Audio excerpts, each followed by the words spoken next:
नमस्कार दोस्तों, आप देख रहे हैं सरकारी जॉब भर्ती और मैं हूं हेमेंद्र। आज के जो टॉपिक देखेंगे आपके अनुवांशिकी एवं उसके पारिस्थितिकी के संबंधित जितने भी महत्वपूर्ण क्वेश्चन बन सकते हैं, उन सभी प्रश्नों को यहाँ पर देखेंगे, जो कि टॉप कितने हैं 30 क्वेश्चन हैं। ठीक है, तो फिर आज जो देखेंगे वहाँ टॉप के 30 क्वेश्चन आंसर रहेगा, जो कि बहुत ही अच्छा प्रश्न है और ये आपके प्रयोगशाला परिचारक है भित्त चौकीदार स्वीपर के अंतर्गत भी है। ठीक है, तो फिर चलते यहाँ पर वीडियो की तरफ। सर्वप्रथम ये रहेगा दोस्तों कि अगर आप हमारे चैनल पर नए हो तो हमारे चैनल को सब्सक्राइब करके बेल आइकन को जरूर दबा देना और कमेंट में आप जो है लास्ट में जो प्रश्न देता हूँ उसका आंसर हमें कमेंट करके जरूर बताएं। ठीक है, आप लोगों से कहना चाहता हूँ कि कुछ दिनों के बाद जो है रिजल्ट आ जाएगा चुनाव का। ठीक है, उसके बाद हो सकता है कि आप लोगों का अनाउंसमेंट यानी कि एग्ज़ाम डेट जल्द से जल्द आ जाए, क्योंकि इसका जो है एग्ज़ाम फॉर्म पहले से भर चुका है, बहुत दिन हो गए हैं। सरकार जो है जैसे ही बनेगा तुरंत वहाँ घोषित कर देगा। ठीक है, एक तो पता है कि 15 दिसंबर से जो है अपना कांस्टेबल का भर्ती होना है, तो उसके बारे में भी हम लोग देखने वाले हैं। ठीक है, तो चलते हैं यहाँ पर आप लोगों के लिए जो होमवर्क दिया था उस चीज़ को सर्वप्रथम समझते हैं। क्या बोला गया यहाँ पर कि सेरेब्रम किससे संबंधित है? तो इसका जो आंसर आ जाएगा मस्तिष्क रहेगा। ठीक है, मस्तिष्क से संबंधित है सेरिब्रम। अब चलते हैं यहाँ पर वीडियो की तरफ। सर्वप्रथम यहाँ पर देखते हैं कि अनुवांशिक लक्षणों के पीढ़ी दर पीढ़ी संरचना की विधियों तथा कारणों के अध्ययन को ही अनुवांशिकी कहते हैं। ठीक है, अनुवांशिकी किसे कहते हैं कि पीढ़ी दर पीढ़ी जो चली आ रही जो विधियां हैं या उसके जो कारण रहते हैं उसे ही अनुवांशिकी कहते हैं। जैसे कि घर में किसी बच्चे को देखना, तो वो बच्चे जो रहते हैं ना, तो उसके पापा या उसके मम्मी से उसका कुछ न कुछ जैसे कि बाल वगैरह है, चेहरा है या कलर है, कोई ना कोई तरीका से वहाँ मैच होता है। ठीक है, या कभी-कभी होता है उनके दादा की वजह से होता है या उनके परिवार में किसी वजह से होता है, तो ये क्या है आनुवंशिकी है।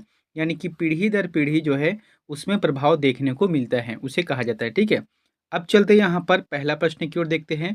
पहला प्रश्न में क्या बोला गया है उस चीज़ को पहले समझ लेते हैं। ठीक है, यहाँ पर मैं प्रश्न बोलने के बाद कुछ समय रुकूंगा ताकि आप लोग इसका आंसर स्वयं से एक बार लगा के देखना और लास्ट में हमें जरूर बता देना। पहला प्रश्न क्या है कि आनुवांशिकता के जनक है, तो आनुवांशिकता के जनक किसे कहते हैं? ऑप्शन है ग्रेगर बिंडल, ह्यूगो डिब्रिज, रॉबर्ट हुक या डार्विन है। इसका जो जवाब आ जाएगा ग्रेगर बिंडल। ग्रेगर बिंडल को आनुवांशिकी के जनक कहा जाता है। इसके बारे में देखे थे, बहुत ही इंपॉर्टेंट। मैंने शुरू से कहा है कि जो भी मैं प्रश्न लेता हूँ ना, कोशिश करता हूँ उनका अतिरिक्त फैक्ट यानी कि इसे हम क्यों कहते हैं, किस लिए कहते हैं, किस वजह से कहते हैं, ये सभी प्रश्न लाने का प्रयास करता हूँ। ठीक है, अब देखो ग्रेगर मेंडल को क्या बोलते हैं कि अनुवांशिकता का पिता है या जनक बोलते हैं। क्यों कहा जाता है? यहाँ पर देखते हैं कि 1856 में ग्रेगर मेंडल ने मटर मटर के जो दाने रहते हैं, लगभग 10,000 पौधे इन्होंने बोए थे और उनका परीक्षण किया है, यानी कि समय दर समय उनका परीक्षण किए हैं, जिसमें उन्होंने पाया है कि आनुवंशिकता के बारे में संपूर्ण जानकारी पाया है। इसी वजह से इसे आनुवंशिकी का जनक कहते हैं। दूसरा प्रश्न है, जीन शब्द का प्रयोग सर्वप्रथम किसने किया? तो जो जीन शब्द है इनका प्रयोग सर्वप्रथम किसने किया है? ये रहेगा जोहासन ने किया है। ठीक है, जैसे कि ऑप्शन यहाँ पर 4 दिए गए हैं ना, इसमें से जो आंसर आ जाएगा जोहासन ने किया है। अच्छा, जीन मतलब क्या होता है कि जीन जिन्हें आनुवंशिकता का वाहक बताया था। ठीक है, मतलब आनुवंशिकता का जो वाहक होता है ना वही जीन है। एक तो आनुवंशिकता किसे कहते हैं मैंने बता दिया था, पीढ़ी दर पीढ़ी। तो ये क्या होता है, एक वाहक होता है जीन।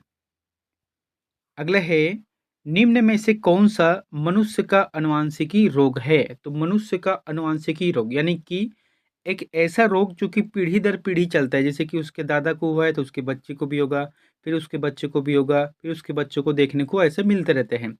तो ये जो है कौन सा रोग है? जैसे कि ऑप्शन हैजा है, टाइफाइड है, हीमोफीलिया है या हाइड्रोफोबिया है। इसका जो जवाब आ जाएगा हीमोफीलिया। ठीक है, देखो दो चीज होता है, एक तो हीमोफीलिया भी होता है और एक होता है कलर ब्लाइंडनेस होता है, यानी कि रंगों की जो वर्धनता रहता है ना वही भी होता है। ठीक है, तो कुल मिलाकर दो रोग होता है जो कि अनुवांशिकी रोग है। देखे थे हीमोफीलिया मतलब क्या होता है कि ऐसा रोग जिसमें रक्त का थक्का समान रूप से नहीं बनता है। जब खून ठीक से नहीं जमता है तो चोट लगने के बाद शरीर से बाहर या अंदर बहुत ज़्यादा खून बहता है। मैंने एक दिन बताया था विटामिन के, विटामिन के भी रहता है जिसकी वजह से खून थक्का नहीं लगता। यानी कि अगर किसी का नस कट गया या चोट लग गया तो खून जो है लगातार बहते रहता है, क्योंकि उसमें विटामिन के की मात्रा नहीं होती है। और ये जो है कौन सा है, हीमोफीलिया हीमोफीलिया रोग का यहाँ लक्षण है। अगला है जेनेटिक्स नाम किसने दिया है। तो यहाँ पर आता है कि जेनेटिक्स जो नाम है वहाँ किसने दिया है। देखो, मैं जो है जैसे कि साइंस का टॉपिक है तो साइंस के जो टॉपिक में सिलेबस रहता है उसी के अनुरूप पढ़ा रहा हूँ। आपको हर एग्जाम के हिसाब से पढ़ा रहा हूँ। चाहे आप किसी भी एग्जाम की तैयारी कर रहे हो, वो सभी एग्जाम में यहाँ आने वाला प्रश्न है, काफ़ी इंपॉर्टेंट प्रश्न है। ठीक है, और जो भी पढ़ाता हूँ ना वो सिलेबस के आधार पर, यानी कि जो भी आप सिलेबस पढ़ते हो उस आधार पर रहते हैं। चौथा प्रश्न क्या बोला गया है कि जेनेटिक नाम किसने दिया है। हुक ने दिया है कि बेट्स ने दिया है कि मेंडल ने दिया है या डार्विन ने दिया है। सही जवाब क्या जाएगा, मेंडल है ना, मेंडल ने दिया है। देखते हैं कि जीव विज्ञान की वह शाखा है जिसके अंतर्गत आनुवंशिकता तथा जीवों की विभिन्नताओं का अध्ययन किया जाता है। अगले है पुरुष जीन संगठन होता है। तो पुरुषों में जो है जीन का जो संगठन होता है वहाँ कैसा रहता है, एक्स एक्स होता है कि एक्स वाई होता है कि एक्स होता है कि वाई होता है। इसका जो आंसर आ जाएगा वहाँ एक्स वाई रहता है। देखो यहाँ पर कैसे एक्स वाई रहता है, इस चीज़ को पहले समझ लेते हैं क्या होता है। मैंने आपको बताया था पिछले क्लास में कि जो 46 गुणसूत्र होते हैं मनुष्यों में, ठीक है। तो मनुष्यों में जो 46 गुणसूत्र है इसका मतलब है 23 जोड़े, ठीक है। तो 22+1 ये जो है वाई होता है या फिर जो है एक्स होता है। ये जो है क्रोमोसोम की संख्या है। तो जो है एक महिला के जो क्रोमोसोम रहता है वहाँ एक्स एक्स रहता है, और पुरुष का जो क्रोमोसोम रहता है वहाँ एक्स वाई रहता है। अगला है गैमेट की शुद्धता का नियम प्रतिपादन किसने किया था। तो गैमेट की शुद्धता का जो नियम है प्रतिपादन किया था तो किसने किया था, मेंडल ने किया था कि डार्विन ने किया था कि मेडलिफ ने किया था या रदरफोर्ड ने किया था। सही जवाब क्या जाएगा, मेंडल ने किया था, ठीक है, मतलब ग्रेगर मेंडल ने किया था।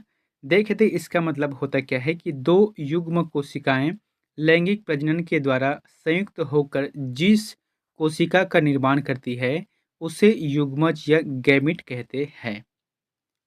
अगले है प्राथमिक उपभोक्ता होता है। तो प्राथमिक उपभोक्ता क्या होता है, मैंने बताया था ना आपको एक दिन कि प्राथमिक उपभोक्ता यानी कि पहले उपभोक्ता होता है। जैसे कि एक होता है उत्पादक, तो उत्पाद कौन कर रहा है, जैसे कि ये घास है। अब ये घास को तो हम ये नहीं बोल सकते कि प्राथमिक उपभोक्ता है, क्योंकि जो घास को खाता है उसे प्राथमिक उपभोक्ता कहते हैं। जैसे कि गाय है, खरगोश है, तो ऐसे जीव जो कि ये घास को खाते हैं इसे कहते हैं प्राथमिक उपभोक्ता, जो कि इसका आंसर आ जाएगा शाकाहारी, क्योंकि ये जो है घास को खा रहा है तो ये क्या हुआ, शाकाहारी है।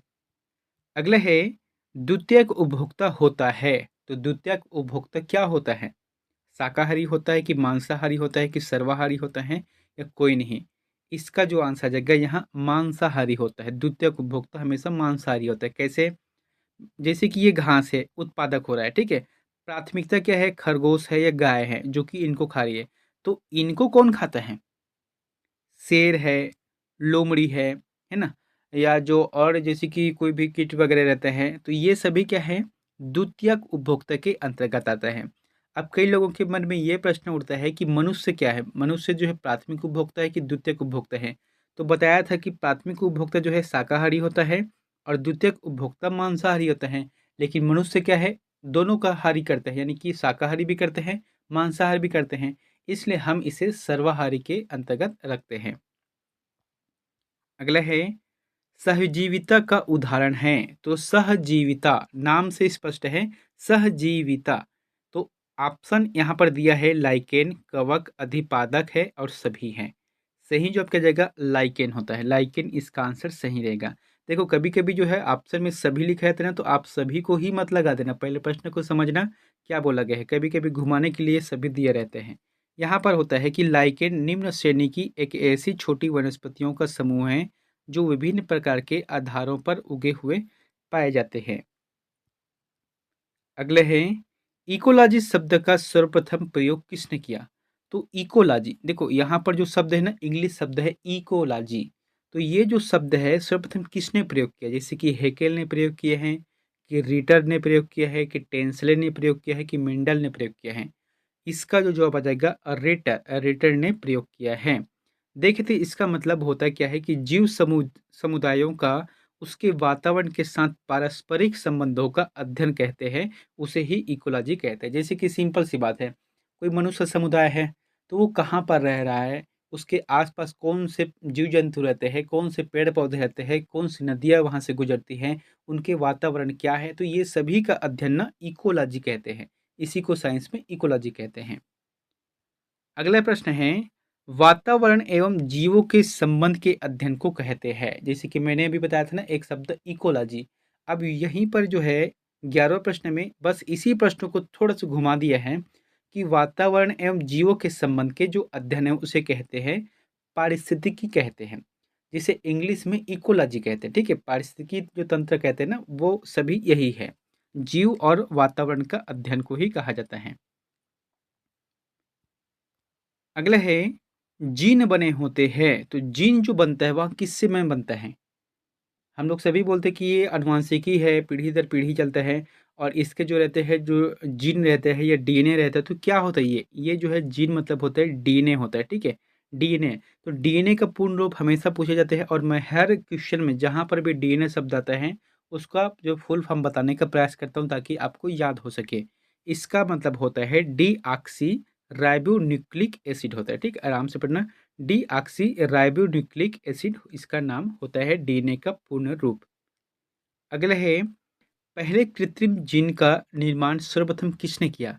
अब देखो यहाँ पर जो प्रश्न क्या आ गया है कि कृत्रिम जीन, तो ये रहेगा कृत्रिम जीन का जो सर्वप्रथम किया था, निर्माण किया था, इसका जो आंसर आ जाएगा हरगोविंद खुराना। हरगोविंद खुराना ने किया था। हरगोविंद खुराना ने 1970 में यीस्ट एलिन यानी कि टीआरएनए के लिए यहाँ किया था। क्या, पहले कृत्रिम जीन का निर्माण। अगले है, सारगासो समुद्र का नाम पड़ा। तो जो सारगासो जब समुद्र है इनका नाम पड़ा है किसके नाम पर पड़ा है। जैसे कि कवकों के कारण पड़ा है, कि आवृत्ति बीजों के कारण नाम पड़ा है, सवालों के नाम पड़ा है, या बायोफाइटस के नाम पर पड़ा है। दोस्तों ये प्रश्न ना इंपॉर्टेंट है, कई बार एग्जाम में देखने को मिलता है कि सार्गोगासा समुद्र का नाम पड़ा है कि किसकी वजह से है, तो आंसर आ जाएगा इसका शैवालों के कारण पड़ा है। देखो शैवाल जो होता है वह हरे रंग में होता है, मोटे जालीदार रहता है, लेकिन उसे निकालने पर वहाँ सूख जाता है। ठीक है, तो यहाँ पर ये कहाँ पर है इसको हम देखते हैं। ये है उत्तरी अटलांटिक महासागर में। कहाँ पर, उत्तरी अटलांटिक महासागर में 20 से 40 डिग्री उत्तरी अक्षांश और 35 से 75 डिग्री पश्चिमी देशांतर है ना, उत्तरी अक्षांश है और पश्चिमी देशांतर के मध्य जो है चारों ओर प्रवाहित होने वाली जल धाराओं के मध्य स्थित शांत और स्थिर जल के क्षेत्र में यहाँ पाए जाते हैं। और ये जो है हरे रंग का मोटा आकार में जैसे कि चद्दर रहता है ना, उसी के अनुकूल यहाँ रहता है। तो यहाँ पर पता चल गया ना कि सारगासो कहाँ पर है, उत्तरी अटलांटिक महासागर के मध्य में यहाँ स्थित है। अगला है, ऊर्जा का पिरामिड होता है। तो एक ऊर्जा का जो पिरामिड होता है वह कैसे रहता है, इसका जो आंसर किया जाएगा यहाँ हमेशा सीधा होता है। यह हमेशा सीधा होता है, यानी कि ऊर्जा का जो स्थान है वहाँ परस्पर सीधा की ओर जाता है। अगला है, निम्न में कौन अजैविक कारक है। तो अजैविक यानी कि जैविक कारक नहीं है, अजैविक है। तो अजैविक कारक में जैसे कि जल है, कि कार्बोहाइड्रेट है, कि ताप है, या ये सभी है, तो सभी आंसर सही रहेगा जो कि अजैविक कारकों में से एक है। अगले है, सबसे बड़ा गुणसूत्र है। तो सबसे बड़ा गुणसूत्र है वह क्या रहेगा, कवक है, कि शैवाल है, कि ट्रिलियम है, या कोई नहीं, बताना है इसका आंसर। इसका जो आंसर आ जाएगा ट्रिलियम रहेगा। देखो ट्रिलियम मतलब होता क्या है, यह जो है गेहूं एवं राई में पाया जाता है जो कि गुणसूत्र है, और इसमें गुणसूत्रों की जो संख्या होती है 56 होती है। ठीक है, जैसे कि एक मनुष्यों की जो गुणसूत्र की संख्या कितनी है 46 है, उसी प्रकार जो है इसमें 56 है इनकी गुणसूत्रों की संख्या होती है। अगला है, गुणसूत्रों में पाए जाने वाले आनुवंशिकी पदार्थों को कहते हैं। तो अब देखो गुणसूत्र के अंतर्गत जो पाए जाते हैं आनुवंशिकी जो पदार्थ है उसे क्या कहते हैं, जैसे कि प्लाज्मा जीन है, कि मार्गन है, या जो है ब्रिजेज है, या जीनोम है, तो इसे कहते हैं जीनोम कहते हैं। ठीक है, जो कि गुणसूत्रों के अंतर्गत आनुवंशिकी पदार्थ पाए जाते हैं। यहाँ पर है किसी भी जीव के डीएनए में विद्यमान समस्त जीनों का अनुक्रम जीनोम कहलाता है। अगला है संपूर्ण जेनेटिक कोड का पता किसने लगाया?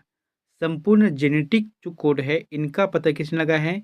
हरगोविंद खुराना ने लगाया है। अगला है अनुवांशिकी रोग जो कि एक है रंगवर्धनता। मैंने बताया था ना, एक तो क्या है हीमोफीलिया है और एक क्या है रंगवर्धनता है। तो रोगी किस रंग का पहचान नहीं कर पाता है? तो देखो 7 रंग होता है मूल रूप से, उसके बाद जो है अलग अलग और बनता है। तो यहाँ पर जो रंगवर्धनता रोगी रहता है वो मुख्यतः रूप से लाल और हरा, ये जो दोनों रंग होते हैं उसमें वहाँ मतलब कंपेयर नहीं कर पाते कि ये कौन सा रंग है, ये क्या है, थोड़ा सा वह समझने में या उनको दिक्कत होती है देखने में। तो इसका जो आंसर आ जाएगा सी नंबर रहेगा। अगले है जीवों के प्राकृतिक चयन के सिद्धांत को प्रतिपादित किया था, तो किसने किया था? सही जवाब आ जाएगा डार्विन ने। डार्विन ने जीवों के जो प्राकृतिक चयन है उनके सिद्धांत को प्रतिपादित किया था। देखे थे इनके बारे में कि जिस प्रक्रिया द्वारा किसी जनसंख्या में कोई जैविक गुण कम या अधिक हो जाता है तो उसे प्राकृतिक वर्ण या प्राकृतिक चयन या नेचुरल सिलेक्शन कहते हैं। और इन्होंने जो है सिद्धांत दिया है किसने? डार्विन ने। अगले है डीएन का डबल हेलिक्स मॉडल किसने दिया है? ये कभी कभी ऐसा प्रश्न आता है कि डीएनए का, सॉरी यहाँ पर रहेगा डीएनए रहेगा, ठीक है, डीएन हो गए हैं। तो डीएनए का डबल हेलिक्स मॉडल किसने प्रस्तुत किया है, ऐसा प्रश्न भी आता है। तो ये रहेगा वाटसन एवं क्रिक ने दोनों ने प्रस्तुत किया है। अगला है हृदय का पहला प्रतिस्थापन या जैसे कि बोलते हैं ना प्रतिस्थापन किसके द्वारा किया गया है? तो ये रहेगा जैसे कि ऑप्शन में यहाँ पर है डॉक्टर विलियम हार्वे है कि सर हॉपकिंस है या लुइस पास्चर है या डॉक्टर क्रिश्चियन बर्नार्ड है। इसका जो आंसर आ जाएगा हृदय का पहला प्रत्यारोपण भी बोलते हैं या प्रतिस्थापन बोलते हैं, चौथा आंसर रहेगा जो कि डॉक्टर क्रिश्चियन बर्नार्ड ने दक्षिण अफ्रीका के केप टाउन में किया था। अगर यहाँ पर प्रश्न पूछता है कि भारत देश में किसने किया है तो वेणुगोपाल ने किया है, 1992 में किया था। अगला है वंशागति के नियमों का अध्ययन को कहते हैं। तो वंशानुगति यानी कि एक वंश से दूसरे, दूसरे से तीसरे ऐसे चलते हैं ना, उसे कहते हैं अनुवांशिकी कहते हैं। आंसर सेम ही है लेकिन इसको घुमा फिरा कर प्रश्न पूछने का तरीका अलग अलग है। अगला है भारत में पारिस्थितिकी अनुसंधान एवं प्रशिक्षण केंद्र कहाँ पर है? तो भारत में कहाँ पर है बताना है कि पारिस्थितिकी अनुसंधान एवं प्रशिक्षण केंद्र। ऑप्शन यहाँ पर बेंगलोर है, दूसरा है पुणे है, तीसरा लखनऊ है और चौथा है चंडीगढ़ है। इसका जो आंसर किया जाएगा वहाँ बेंगलोर रहेगा, ठीक है, बेंगलोर इसका आंसर सही रहेगा। अगला है भारत का पहला जैव प्रौद्योगिकी स्थल कहाँ पर है? तो भारत का पहला जैव प्रौद्योगिकी स्थल कहाँ पर है? ऑप्शन है यहाँ पर एर्नाकुलम है कि कोलकाता में है कि चेन्नई में है कि गुवाहाटी में है। सही जवाब क्या जाएगा इनका? एर्नाकुलम रहेगा, ठीक है। एर्नाकुलम कहाँ पर है इसको भी देखे तो ये ना केरल में है, केरल का एक शहर है एर्नाकुलम। अगला है रेगिस्तान में उगने वाले पौधों को क्या कहते हैं? आप सभी को पता है जैसे कि रेगिस्तान है, रेत वगैरह है, उसमें पौधे नहीं उग पाते हैं, लेकिन कुछ पौधे ऐसे रहते हैं जो कि उगता है। क्यों उगता है वो, उसका नाम क्या है? उसे कहते हैं जीरोफाइटस कहते हैं। देखो जीरोफाइटस मतलब होता क्या है, सूखे अधिवासों में रहने वाले, मतलब रहने के लिए अनुकूलित पौधा जो कि जीरोफाइटस कहते हैं। यह पानी की कमी को रोकने या उपलब्ध पानी को संग्रहण करने का साधन होता है, यानी कि कम पानी में यहाँ जो है अपने आप को संभाल के रखता है, वहाँ अपने आप को उगा कर रखता है। अगला है लाइकेन सहजीवी पाए जाते हैं। तो लाइकेन जो सहजीवी है यानी कि दो चीज है, सहजीवी मतलब दो चीज हैं, तो इसका जो आंसर जाएगा शैवाल और कवक में, शैवाल और कवक में पाया जाता है लाइकेन सहजीवी। अगला है सर्वप्रथम जीव द्रव्य का प्रयोग किसने किया? तो आपको बताना है कि सर्वप्रथम जो जीव द्रव्य है ना, जीव द्रव्य का प्रयोग किसने किया? जैसे कि जे.ई. पुरकिंजे या हरगोविंद खुराना है या डार्विन है या डब्ल्यू वाल्डेयर है। इसका जो आंसर किया जाएगा जे.ई. पुरकिंजे। इन्होंने जो है सर्वप्रथम जीव द्रव्य का प्रयोग किया था। कब किया है? 1839 में सर्वप्रथम इन्होंने ही जीव द्रव्य का प्रयोग किया है। दोस्तों अब अंतिम का प्रश्न आप लोगों के लिए होमवर्क है, तो इसका आंसर में प्लीज़ कमेंट बॉक्स पर जाकर जरूर बताएं। प्रश्न क्या बोला गया है कि विश्व पर्यावरण दिवस प्रतिवर्ष कब मनाया जाता है? क्या बोला गया है? विश्व पर्यावरण दिवस प्रतिवर्ष कब मनाया जाता है? ऑप्शन है 21 जून है, 5 जून है, 1 जून है या 15 जुलाई को है। इन चारों में से जो भी ऑप्शन आपको सही लगता है तो प्लीज़ हमारे चैनल को सब्सक्राइब कर देना और बेल आइकन को जरूर दबा देना और इसका आंसर में कमेंट बॉक्स में जाकर जरूर बताएं, ठीक है? मिलते हैं नेक्स्ट वीडियो में एक नई जानकारी के साथ। Thank you.